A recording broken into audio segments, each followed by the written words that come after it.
Donc plus de 400 agriculteurs, des associations spécialisées, Légumes de France, des fruits, des horticulteurs, des viticulteurs. Avec les jeunes agriculteurs et la FNSEA, nous avons été mobilisés donc, toute la journée devant l'Assemblée nationale.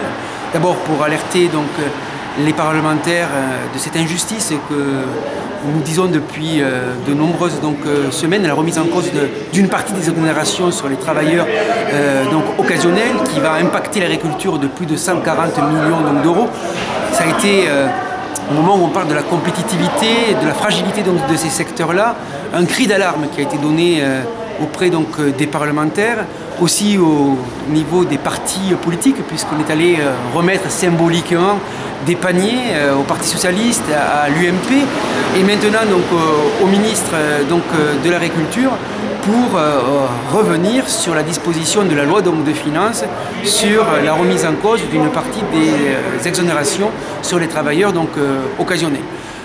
Le directeur de cabinet du ministre de l'Agriculture nous a dit que tout avait été entrepris pour sauver la mesure dans son ensemble-là, qu'il manque effectivement une centaine de millions d'euros. Ce que nous avons demandé au ministre, c'est de ne pas abandonner les producteurs. Ce qu'on a besoin, c'est qu'ils soient soutenus parce qu'on a envie d'abord garder notre activité sur l'ensemble de ces secteurs de production.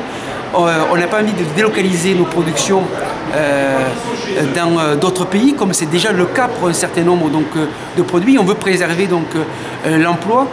Et c'est pour ça que nous avons redemandé au ministre de l'Agriculture que lors du débat qui va s'ouvrir dans les quelques heures à l'Assemblée nationale et le vote qui aura lieu vraisemblablement demain, on puisse revenir aux mêmes dispositions que 2012 sur l'exonération totale des TODE sur les travailleurs occasionnels et de réouvrir le débat plus globalement pour l'avenir, parce qu'on n'est pas dogmatique sur la problématique de l'emploi, du coût du travail, sur la compétitivité dans les semaines à venir avec les pouvoirs publics. Le ministère nous a dit qu'ils héritaient d'une situation. Pour nous, ce n'est pas suffisant. Il faut défendre les producteurs. Et ce que nous avons besoin, puisque nous sommes en désaccord sur les chiffrages et l'impact de cette mesure-là, nous avons eu l'assurance de la part du ministère, de son directeur de cabinet, de prendre point par point, département par département, les divergences que nous avons sur l'impact chiffré de ces exonérations-là.